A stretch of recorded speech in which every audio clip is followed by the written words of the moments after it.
तो भारतीय जनता पार्टी का शीर्ष नेतृत्व इस चीज का चुनाव करेगा। मैं तो मामूली एक नखून के बराबर का कार्य करता हूं। पार्टी देखेगी जिसने वफादारी की है, भारतीय जनता पार्टी की सेवा की है, उस नेता को टिकट देगी। मलाई खाने वाले टेकचंद शर्मा जी को टिकट नहीं देगी, जिसने मोहना में कट के लिए आंदोलन कराया। लेकिन मैं आपको बताना चाहता हूं, कट की घोषणा हो चुकी है, आने वाले 10 सितंबर तक लिखित में ऑर्डर आ जाएगा। उसने मंडी में आतंक मचवाया, उसने टोल पर धंधा रखवाया, उसने जब माननीय कृष्णपाल जी का चुनाव था उन्हें करप्शन पाल कहा, भारतीय जनता पार्टी का खुलेआम विरोध किया, कांग्रेसी नेताओं के साथ बैठकर आंदोलन किया और आज फिर से मलाई खाने के लिए टिकट लेने के लिए वो बीजेपी में आ रहे हैं। क्या आपको लगता है बीजेपी पार्टी इतनी पागल है उनको टिकट देगी?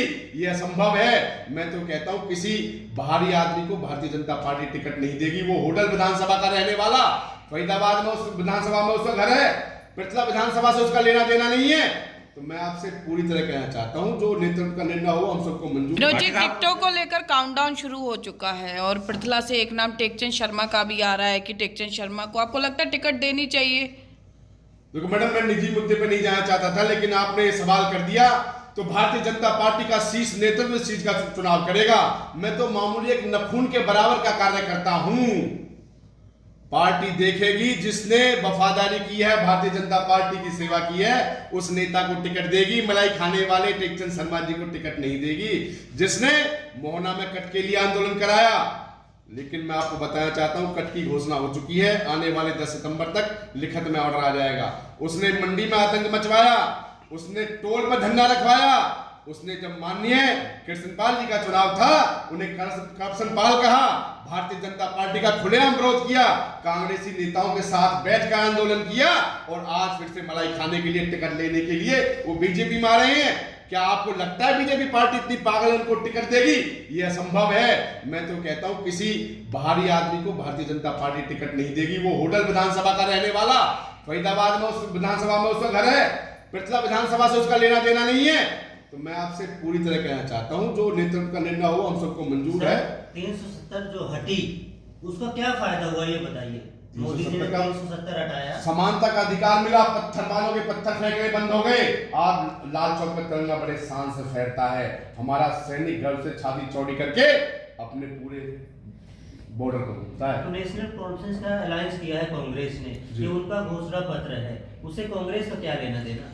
इस कॉन्फ्रेंस का सिर्फ एक मकसद है, वो घोषणा पत्र के बारे में पूरा हरियाणा जाने पढ़े कैसे देश विरोधी घोषणा पत्र ला रहे हैं। 370 को लगाने का घोषणा पत्र ला रहे हैं। इस कॉन्फ्रेंस का मकसद यह है कि हमारा नौजवान जागरूक हो, अपना नेतृत्व चुनने में, अपने आने वाली सरकार को चुनने में अपने आप को काबिल समझे, जागरूक बने। विनोद जी, कुछ लोग ये कहते हैं कि विनोद भाटी केवल चुनावों में सक्रिय हुए हैं, इससे पहले कहाँ थे? 2014 में मंत्री जी कृष्णपाल जी चुनाव लड़ते हैं, विनोद भाटी कंधे से कंधा मिलाकर उनके साथ लगता है। 2016 में विनोद भाटी सरपंच बनकर आता है, गांव की सेवा करता है, सरपंच यूनियन का प्रधान बनता है, अपने आसपास के 64 गांव के सरपंचों के लिए पूरी हक की लड़ाई लड़ता है। उन्हें गांवों में विकास कराना, उनका रोड मैप तैयार करवाना, विकास संबंधी उन्हें सुविधाएं देना, उनका समर्थन करना, अफसरों से उनके लिए लड़ना, वो सब विनोद भाटी ने समाज के लिए किया। 2019 में माननीय कृष्णपाल जी का फिर चुनाव आता है, फिर मजबूत लड़ाई लड़ते हैं। 2024 में फिर चुनाव आता है, फिर मजबूत लड़ाई लड़ते हैं। कौन कहते हैं इलेक्शन में? इलेक्शन वोट की राजनीति नहीं चाहिए, देश का विकास चाहिए, भाजपा चाहिए।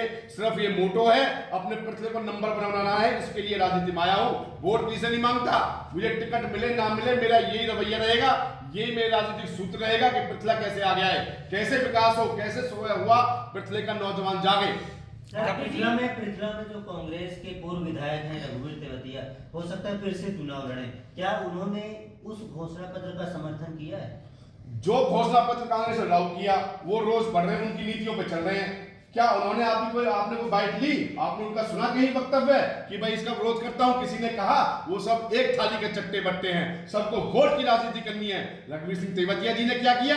अपने इलाके में पर्ची खर्ची की नौकरी बांटते रहे, जनौली हलालपुर 2-3 गांवों पर नौकरी देते रहे। और इलाका क्या पागल है क्या? नौजवान पागल है क्या? आज मनोहर नायक सरकार ने बिना पर्ची बिना खर्ची के नौकरी देने का काम किया है। नौजवान को, गरीब को, जनसाधारण को अपनी योग्यता के आधार पर नौकरी मिलती है। हमसे जुड़े रहने के लिए हमारे YouTube चैनल को सब्सक्राइब करें और नई वीडियो की नोटिफिकेशन के लिए बेल आइकॉन को दबाएं। अगर आप ये वीडियो Facebook पर देख रहे हैं तो लाइक जरूर करें और ज्यादा से ज्यादा शेयर करें। धन्यवाद।